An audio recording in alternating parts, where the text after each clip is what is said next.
This channel does not promote any violent, harmful, or illegal activities. All content provided by this channel is meant for an educational purpose only. 2024 সালের 21শে March আবগারি নীতি দুর্নীতি মামলায় গ্রেফতার হলেন দিল্লির মুখ্যমন্ত্রী অরবিন্দ কেজরিওয়াল। জেলে গিয়েও মুখ্যমন্ত্রিত্ব ছাড়েননি কেজরিওয়াল, সেখান থেকেই 6 মাস রাজ্য পরিচালনা করেছেন। কেজরিওয়াল জেল থেকে সরকার চালাতে পারলেও আগামী দিনে এমনভাবে কেউ সরকার চালাতে পারবেন কিনা তা নিয়ে উঠছে প্রশ্ন। কেন? কোনো অপরাধে অভিযুক্ত মন্ত্রীদের পদ থেকে সরাতেই এবার কঠোর আইন আনছে কেন্দ্র। কোনো মন্ত্রী যদি গ্রেফতার হন বা তাকে যদি আটক করে 30 দিন হেফাজতে রাখা হয়, তবে 31তম দিনে তাকে মন্ত্রীপদ ছাড়তেই হবে। এই আইন থেকে ছাড় পাবেন না প্রধানমন্ত্রী থেকে যে কোনো রাজ্যের মুখ্যমন্ত্রী বা অন্যান্য কোনো মন্ত্রীও। কেন্দ্রের প্রস্তাবিত এই বিল নিয়েই সরব বিরোধীরা। তাদের দাবি, এই বিলের মাধ্যমে বিরোধীদের বিরুদ্ধে ষড়যন্ত্র করা হচ্ছে, তাদের মন্ত্রিত্ব কেড়ে নেওয়ার চেষ্টা করা হচ্ছে। কি এই বিল? কেনই বা বিরোধীদের এত আপত্তি? সরকারই বা কি বলছে? তা নিয়েই আজ আলোচনা হবে দ্য ব্রিফিং রুমে। আপনাদের সঙ্গে রয়েছি আমি ইপসা। प्रेमचंद्रन जी कह रहे हैं कि जल्दबाजी में लाया गया। इसका सवाल इसलिए नहीं उठता कि मैं इस बिल को संयुक्त समिति को सौंपने की दरखास्त करने वाला हूं। इस पर संयुक्त समिति जो राज्यसभा और लोकसभा पक्ष और विपक्ष सभी सांसदों की बनेगी, जो इस पर विचार करेगी और आपके सामने लेकर आएगी। 20 আগস্ট লোকসভায় কেন্দ্রীয় স্বরাষ্ট্রমন্ত্রী অমিত শাহ পেশ করেন 130তম সংবিধান সংশোধনী বিল। বিলের সমর্থনে স্বরাষ্ট্রমন্ত্রী বলেন, আমরা এতটাও নির্লজ্জ হতে পারি না গুরুতর অপরাধমূলক অভিযোগ থাকার পরও সাংবিধানিক পদ দখল করে থাকব। বিল পেশ করতেই সঙ্গে সঙ্গে ওয়েলে নেমে বিক্ষোভ দেখাতে শুরু করে বিরোধীরা। এমনকি বিল ছিঁড়ে স্বরাষ্ট্রমন্ত্রীর দিকে ছুঁড়ে মারারও অভিযোগ ওঠে। কিন্তু কি এমন আছে এই বিলে যা নিয়ে এত আপত্তি বিরোধীদের? এই বিলে সংবিধানের 75 অনুচ্ছেদের নতুন 5A ধারা যুক্ত করার কথা বলা হয়েছে। এবার কি হবে এই পরিবর্তন? প্রস্তাবিত বিলে বলা হয়েছে, প্রধানমন্ত্রী, কোনো কেন্দ্রীয় মন্ত্রী বা রাজ্যের মুখ্যমন্ত্রী বা কেন্দ্রশাসিত অঞ্চল বা অন্য কোনো রাজ্যের মন্ত্রীকে গুরুতর অভিযোগে গ্রেফতার করা হয় এবং সেখানে তার 5 বছর বা তার বেশি কারাদণ্ড হতে পারে এমন কোনো ধারায় অভিযোগ থাকে, কিংবা আটকের পর 30 দিন হেফাজতে রাখা হয়, তবে 31তম দিনে তাকে পদত্যাগ করতেই হবে। না হলে স্বয়ংক্রিয়ভাবেই তাকে পদ থেকে সরিয়ে দেওয়া হবে। এই আইন পাশ হলে জেলবন্দি হওয়ারও দরকার নেই, শুধুমাত্র অভিযোগের ভিত্তিতেই মন্ত্রীপদ থেকে সরানো হতে পারে। তবে শুধু মন্ত্রীপদ কেড়ে নেওয়া নয়, বিলে আরও প্রস্তাব দেওয়া হয়েছে পদ খোয়ানো মন্ত্রীরা মুক্তি পাওয়ার পর সেই পদ ফিরেও পেতে পারেন। বিলটি আপাতত যৌথ সংসদীয় কমিটিতে বিবেচনার জন্য পাঠানো হয়েছে। স্বরাষ্ট্রমন্ত্রী বলেছেন, কমিটিতে বিরোধীরাও নিজেদের মতামত এবং পরামর্শ দিতে পারবে। সংসদে এই বিল পেশ হতেই তরজা কোন পর্যায়ে পৌঁছায় তা কেন্দ্রীয় স্বরাষ্ট্রমন্ত্রী অমিত শাহ এবং কংগ্রেসের সাংসদ কেসি বেণুগোপালের মধ্যে তরজা থেকেই স্পষ্ট। এই বিলের বিরোধিতা করতে গিয়ে কেসি বেণুগোপাল অমিত শাহের গ্রেফতারির ইতিহাস খুঁড়ে বের করেন। পাল্টা জবাব দেন Amit Shah. When he was the Home Minister of Gujarat, he had been arrested, sir. Whether he took the morality of that point of time, अब मुझे सुनो जरा, मुझ पर झूठे आरोप लगाए तब अरेस्ट होने के पहले मैंने नैतिकता के मूल्यों का हवाला देकर इस्तीफा भी दिया, और जब तक मैं कोर्ट से निर्देश नहीं हुआ कोई संविधान पद मैंने स्वीकार नहीं किया। ये क्या सिखाते हैं नैतिकता में? মোদী সরকার ক্ষমতায় আসার পর থেকেই বিরোধীরা বিভিন্ন সময় অভিযোগ তুলেছে কেন্দ্রীয় এজেন্সির অপব্যবহারের। ইডি, সিবিআইকে কাজে লাগিয়ে রাজনৈতিক প্রতিদ্বন্দ্বীদের সরিয়ে ফেলার চেষ্টা করছে কেন্দ্রীয় ক্ষমতা, এমনটাই অভিযোগ তুলেছে বারবার। এই বিলের ক্ষেত্রেও বিরোধীদের একই যুক্তি। বিল পেশ হওয়ার আগে যেরকমভাবে বিক্ষোভ হচ্ছিল, বিল পেশ হওয়ার পরে বিরোধীদের সুর আরও চড়ে। সংসদে বিরোধীদের মধ্যে সবথেকে সুর চড়িয়েছে কংগ্রেস। তবে তার আগে একটু ইতিহাসে ফিরে যাওয়া দরকার। 2013 সালের এপ্রিল মাসে সুপ্রিম কোর্ট বলেছিল ন্যূনতম 2 বছরের সাজাপ্রাপ্ত সাংসদ এবং বিধায়কদের পদ অবিলম্বে খারিজ করতে হবে। ঠিক এর 5 মাস পর কেন্দ্রের তৎকালীন সরকার ইউপিএ সরকার একটি অধ্যাদেশ জারি করেছিল। সেই অধ্যাদেশে বলা হয়েছিল দোষী সাব্যস্ত সাংসদ এবং বিধায়কদের অবিলম্বে অযোগ্য ঘোষণা করার নিয়মটি বাতিল করা হোক। সেই সময় প্রকাশ্যে দলের বিরোধিতা করেছিলেন কংগ্রেসের রাহুল গান্ধী। মনমোহন সরকারের পদক্ষেপ সম্পর্কে তিনি বলেছিলেন সম্পূর্ণ অর্থহীন। মনমোহন সিংয়ের সামনেই তিনি সংসদে ছিঁড়ে ফেলেছিলেন অধ্যাদেশ। সেই যুবক রাহুল তার সেদিনের তেজ থেকেই আজ কি সংসদে গিয়ে কোথাও ম্লান হয়েছে, নাকি কংগ্রেস সেই সুর এখনো বজায় রাখতে পেরেছে? এবারে বিল পেশের আগেই কংগ্রেসের সাংসদ অভিষেক মনু সিংভি বলেছিলেন পক্ষপাত দুষ্ট কেন্দ্রীয় সংস্থাগুলিকে দিয়ে বিরোধীদের মুখ্যমন্ত্রীদের গ্রেফতার করিয়ে নড়বড়ে করে দেওয়ার সেরা উপায় হলো এই বিল।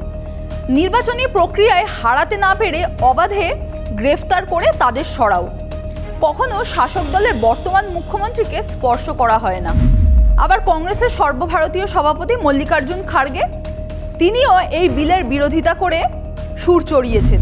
Last 11 years we have witnessed the blatant misuse of parliamentary majority to arm the autonomous agencies like ED, IT, CBI with draconian powers to target opposition leaders. Now these new bills are set to become instruments in the hands of ruling party to further undermine and destabilize democratically elected governments in these states. তৃণমূলের রাজ্যসভার সাংসদ Sagarika Ghosh x হ্যান্ডেলে লিখেছেন কোনো chargesheet বা দোষী সাব্যস্ত হওয়া ছাড়াই যে কোনো মুখ্যমন্ত্রীকে এবার সরাতে পারবে কেন্দ্র। বিরোধী মুখ্যমন্ত্রীদের বিরুদ্ধে কেন্দ্রীয় সংস্থাগুলিকে আরও অপব্যবহারের দরজা যেন খুলে গেল। অন্যদিকে তৃণমূলের আরেক সাংসদ এবং দলের সেকেন্ড ইন কমান্ড অভিষেক বন্দ্যোপাধ্যায়ও কিন্তু এই বিলকে চ্যালেঞ্জ ছুড়ে দিয়েছেন। তিনি প্রশ্ন তুলেছেন যে মন্ত্রিসভায় যাদের বিরুদ্ধে অভিযোগ রয়েছে তাদের কি হবে? বিজেপির যে থার্ড টার্ম মোদী সরকারের যে ক্যাবিনেট 28টা মন্ত্রীর বিরুদ্ধে কেস রয়েছে, তার মধ্যে 19 জনের বিরুদ্ধে মার্ডার সহ, কিডন্যাপিং সহ, নারী নির্যাতন এবং আরো গুরুতর অভিযোগ সহ 19 জনের বিরুদ্ধে অভিযোগ রয়েছে। এই বিল যদি পাস হতো তাদের বিরুদ্ধে কার্যকরী হতো। অভিষেকের যুক্তি, কেন্দ্রের এই আইনে মন্ত্রীরা আত্মপক্ষ সমর্থন করার সুযোগই পাবেন না। বা সংশোধন, কনস্টিটিউশনাল অ্যামেন্ডমেন্ট, এটা হাউসে আজকে ইন্ট্রোডিউস করিয়েছে, যেটা দেশের মানুষের জানা উচিত যে কোনো মুখ্যমন্ত্রী বা কেন্দ্রীয় মন্ত্রী বা রাজ্য সরকারের মন্ত্রী, তাকে যদি কোনো তদন্তকারী সংস্থা গ্রেফতার করে 30 দিন হেফাজতে রাখে, তাহলে 31তম দিনে তাকে মুখ্যমন্ত্রিত্ব অথবা সেই প্রদেশের মন্ত্রিত্ব থেকে ইস্তফা দিতে হবে। মানে আমি আমার আত্মপক্ষের সমর্থনের টাইমটুকুও পাবো না। তাহলে তো ভারতবর্ষে কোর্টের কোনো দরকার নেই। Special court, session court, high court, supreme court, এটা কার্যত বুড়ো আঙ্গুল দেখানো জুডিশিয়ারিকে, জুডিশিয়ারির অথরিটিকে আন্ডারমাইন করা। অন্যদিকে তৃণমূল সাংসদ মহুয়া মৈত্র আবার ইডি সিবিআই এর অপব্যবহার করে যুক্তরাষ্ট্রীয় পরিকাঠামোকে ভাঙার অভিযোগ তুলেছেন। যে ইনোসেন্ট টিল প্রুভেন গিলটি, আজকে আমাদের যেটা রিপ্রেজেন্টেশন অফ পিপলস অ্যাক্ট আছে তাতে পরিষ্কার লেখা আছে যে কোনো প্রতিনিধি, যে কোনো জনপ্রতিনিধিকে 7 বছরের বেশি যদি ইমপ্রিজনমেন্টে যদি তাকে কোনো কোর্ট কনভিক্ট করে, মানে তার সাজা হয়, তাকে গিলটি প্রুভ করা হয়, তবে তাকে সরানো যাবে। এই বিলটা কি করছে? এই বিলটা বলছে যে কোনো ইলেক্টেড মুখ্যমন্ত্রী, যে কোনো একটা ইলেক্টেড মন্ত্রী, মানে যে কোনো বিরোধী রাজ্যের, মমতা ব্যানার্জি আজকে 8 কোটি মানুষ 9 কোটি মানুষ ভোট দিয়ে তাকে জিতিয়েছে, তিনি তাদের কথায় আজকে মুখ্যমন্ত্রী হয়েছেন। কালকে সেন্ট্রাল গভর্নমেন্ট নিজের ইডি, নিজের সিবিআই তাদেরকে দিয়ে যে কোনো ভুয়ো ফলস কেসে তারা অ্যারেস্ট করতে পারে আর 30 দিনের মধ্যে সেই স্টেট গভর্নমেন্ট, সেই মুখ্যমন্ত্রী, সেই মিনিস্টারকে স্যাক করতে পারে। তার মানে কি, আপনি ফেডারেল স্ট্রাকচার বাইপাস করছেন, আপনি যুক্তরাষ্ট্র পরিকাঠামোকে আপনি পুরোভাবে এড়িয়ে যাচ্ছেন। সেকেন্ড কি, আপনি জুডিশিয়ারি, এটা দেশের জুডিশিয়ারি, আপনি আইনি বিচার ব্যবস্থাকে এড়িয়ে যাচ্ছেন। কারণ বিচার ব্যবস্থারই একমাত্র রাইট রয়েছে কাউকে ইনোসেন্ট বা কাউকে গিল্টি প্রুফ করার। আপনি সেটার জন্য অপেক্ষা না করে 30 দিনের মধ্যে, দিল্লিতে দেখলেন কি হলো, সত্যেন্দ্র জৈনকে তারা জেলে দিল। 4 বছর পরে সিবিআই বলছে যে আমাদের কাছে কোনো প্রুফ নেই। একদিকে যেমন দিল্লির মুখ্যমন্ত্রী অরবিন্দ কেজরিওয়াল থেকে শুরু করে উপমুখ্যমন্ত্রী মনীষ সিসোদিয়া, স্বাস্থ্যমন্ত্রী সত্যেন্দ্র জৈন মন্ত্রী থাকাকালীনই গ্রেফতার হয়েছিলেন, রাজ্যেও গ্রেফতার হওয়া মন্ত্রীদের তালিকা কিন্তু দীর্ঘ। এই তালিকায় রয়েছেন পার্থ চট্টোপাধ্যায়, জ্যোতিপ্রিয় মল্লিক, মদন মিত্রের মতো নেতারা। ঝাড়খণ্ডের মুখ্যমন্ত্রী হেমন্ত সোরেনও কিন্তু ইডির হাতে গ্রেফতার হয়েছিলেন, তবে তিনি গ্রেফতার হওয়ার ঠিক আগের মুহূর্তে মুখ্যমন্ত্রীর পদ থেকে ইস্তফা দিয়েছিলেন। বিরোধীদের দাবি, কেন্দ্রীয় সরকার এই বিলকে হাতিয়ার করে বিরোধী শাসিত রাজ্যের মন্ত্রীদের মন্ত্রিত্ব কেড়ে নেওয়ার চেষ্টা করবে, সরকার ফেলে দেওয়ার চেষ্টা করবে। কেন্দ্রের ক্ষমতায় থাকা মন্ত্রীদের গায়ে কেউ হাতই দেবে না। তবে পাল্টা যুক্তি দিয়েছে বিজেপিও। सवाल ये खड़ा होता है कि विपक्ष विरोध किस बात का कर रहा है, नैतिकता का और भ्रष्टाचार। आखिरकार क्या भारतीय राजनीति में अगर भ्रष्टाचार के खिलाफ और नैतिकता के आधार पर इस्तीफा देने की बात और उसके बाद कानून बनाने की बात करते हैं तो विपक्ष इसका विरोध क्यों करता है? आज लड़ाई साफ है, कौन भ्रष्टाचारियों के और भ्रष्टाचार के साथ खड़ा है वो विपक्ष है, और कौन भ्रष्टाचार मुक्त पॉलिटिकल सिस्टम को करना चाहता है वो भारतीय जनता पार्टी एनडीए खड़ी है। और ये विरोध और इस तरह का ओछापन और इस तरह की हरकतें जो सदन के अंदर हुई उसने लोकतंत्र को शर्मसार भी किया और ये भी दिखा दिया कि विपक्ष भ्रष्टाचार के साथ खड़ा है, भ्रष्टाचारियों को बचाने के लिए खड़ा है और भ्रष्टाचारियों को बचाने के लिए किसी भी हद तक जाने के लिए तैयार है। কেন্দ্রীয় মন্ত্রী ধর্মেন্দ্র প্রধান আবার প্রশ্ন তুলেছেন, कांग्रेस के आईনের ऊर्ध्वे? आज लोकसभा में विपक्ष की जिस प्रकार की इंडिसिप्लिन दिखने को आई है बहुत ही निंदनीय है।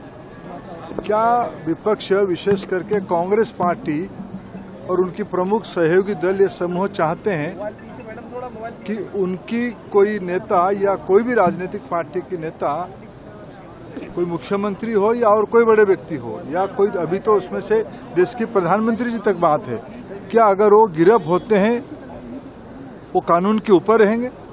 क्या तब भी वो गिरफ्त होने के बाद तब वो मुख्यमंत्री बने रहेंगे? क्या ये क्या संदेश उसमें देना चाहते हैं? क्या देश की प्रधानमंत्री, मुख्यमंत्री या और कोई मंत्री वो इतने रसूखदार हो जाएंगे कि देश की सामान्य कानून के ऊपर रहेंगे? अगर स्वयं आज भारत सरकार में हम लोग ये तय कि अगर माननीय प्रधानमंत्री का भी किसी भी समय का उनके ऊपर आरोप आएगा और गिरफ्त होते हैं तो उनको पद से इस्तीफा देना पड़ेगा, ऐसे मुख्यमंत्रियों को, मंत्रियों को ये देना पड़ेगा। क्योंकि इन दिनों में कुछ घटना हमारे सामने आई, सबके सामने आई, जो लोग जेल से राज्य और विभाग चलाना चाहे। क्या यही हमारी संविधान कहती है? देश की परंपरा रही है, कोई भी चुने हुए व्यक्ति, सरकार में रहे हुए व्यक्ति, अगर उन पे आरोप होती है, वो गिरफ्तार होते हैं, उनको इस्तीफा देना पड़ता है, वो पद छोड़ना पड़ता है। लेकिन इन दिनों में ये अभावनीय परिस्थिति, इस प्रकार की विशेष परिस्थिति इन दिनों में देखने को मिला। कुछ राज्यों में लोग जेल जाने के बाद भी, संवैधानिक पद पे बैठे हुए लोग जेल जाने के बाद भी वो इस्तीफा नहीं दिए। इसीलिए आज की परिस्थिति में ये कानून लाना अत्यंत आवश्यक रहा। ये संविधान संशोधन की कानून ये निश्चित रूप में देश के अंदर और पारदर्शिता लाने में बड़ा अच्छा रहेगा, स्पष्ट रहेगा। जो लोग इसको विरोध करते हैं वो देश में अराजकता, देश में कानून के ऊपर उनकी स्वभाव यही दर्शाती है। তবে কেন্দ্রের কাছে এই বিল পাশ করা এত সহজ হবে না। জোট সঙ্গীরাও চাপে পড়বে এই বিল আইনে পরিণত হলে। একথা তুলে ধরেছেন তৃণমূল সাংসদ মহুয়া মৈত্র। তিনি বলেছেন, কেন্দ্র শুধু বিরোধীদের নয়, জোট সঙ্গীদেরও চাপে রাখবে এই বিলের মাধ্যমে। আজকে এনফোর্সমেন্ট ডিরেক্টরেটের কনভিকশন রেট 1%। তা ওরা আজকে যে কোনো কাউকে অ্যারেস্ট করে, 100 জনের মধ্যে একজন গিল্টি, তাদেরকে অ্যারেস্ট করবে। তা এইটা শুধু অপোজিশন বিরোধী পক্ষেরও নয়, এটা উইদিন দ্য বিজেপি তাদের যেটা অ্যালাইজ আছে তাদের মধ্যেও যদি কেউ অমিত শাহ নরেন্দ্র মোদীর কথা না শোনে তাহলে ঘচাংফু গলা কেটা হবে। এটা কত ডেঞ্জারাস আপনারা বুঝুন। তবে এই বিল নিয়ে কেন্দ্রেরও যে খুব বেশি তাড়া রয়েছে তা নয়, সেই কারণেই সংসদের বাদল অধিবেশন শেষ হওয়ার ঠিক আগের দিন এই বিল পেশ করা হয়েছে। বিলটি পাশ করাতে কেন্দ্রের 2/3 সমর্থনের প্রয়োজন। এবার একটুখানি আসন বিন্যাসটা অর্থাৎ লোকসভায় এবং রাজ্যসভায় কেন্দ্রের হাতে কত ভোট রয়েছে তাও একটু বোঝা দরকার। লোকসভায় মোট আসন 542, এর মধ্যে বিল পাশ করানোর জন্য অন্তত 2/3 ভোটের দরকার, অর্থাৎ কেন্দ্রের প্রয়োজন 361টি ভোটের। এনডিএর মোট সদস্যের সংখ্যা 293। যদি কোনো বিরোধী দল সমর্থনও করে তাতেও এই 2/3 সংখ্যায় পৌঁছানো কিন্তু বেশ চাপের। রাজ্যসভাতেও একই চিত্র। 239 আসনের রাজ্যসভায় এই বিল পাশ করাতে দরকার অন্তত 160টি ভোট। এনডিএর কাছে রয়েছে আপাতত 132টি ভোট। যদি কোনো বিরোধী এই বিলে সমর্থনও করেন তাহলেও কতটা এই সংখ্যায় পৌঁছাতে পারবে কেন্দ্র তা নিয়ে কিন্তু প্রশ্ন থেকেই যাচ্ছে। বাদল অধিবেশন শেষ, এই বিল পাঠানো হয়েছে যৌথ সংসদীয় কমিটিতে। সেখানেই শাসক এবং বিরোধী সাংসদরা পর্যালোচনা করবেন এই বিলের। এরপরে শীতকালীন অধিবেশনে এই বিল নতুন রূপে প্রকাশ করা হয় কিনা তাই দেখার। এবং শুধুমাত্র এই যে বিলটা নিয়ে যে তরজা চলছে তা কিন্তু সংসদেই সীমাবদ্ধ থাকবে তা নয়। একদিকে যেরকম সরকারের কাছে যথেষ্ট চ্যালেঞ্জের বিষয় এই বিল পাশ করানো, তেমনভাবেই যদি এই বিল পাশও হয়ে যায় তাহলেও কিন্তু আদালতের দরজা খোলা থাকছে। বিরোধীদের অনেকেরই যুক্তি, এই বিল বা যদি তা পরবর্তী সময়ে আইনে পরিণত হয় তা সরাসরি সংবিধানের যুক্তরাষ্ট্রীয় কাঠামোকে আঘাত করছে। সংবিধানে যে মৌলিক কাঠামো তৈরি করে দেওয়া হয়েছে তার সরাসরি পরিপন্থী এই আইন। সেক্ষেত্রে সুপ্রিম কোর্টে যদি কেউ কড়া নাড়েন তাহলে কি এই আইন বাতিল হবে? তাই এখন দেখার। এই ধরনের আরও খবর জানতে চোখ রাখুন TV9 বাংলা ডিজিটালে।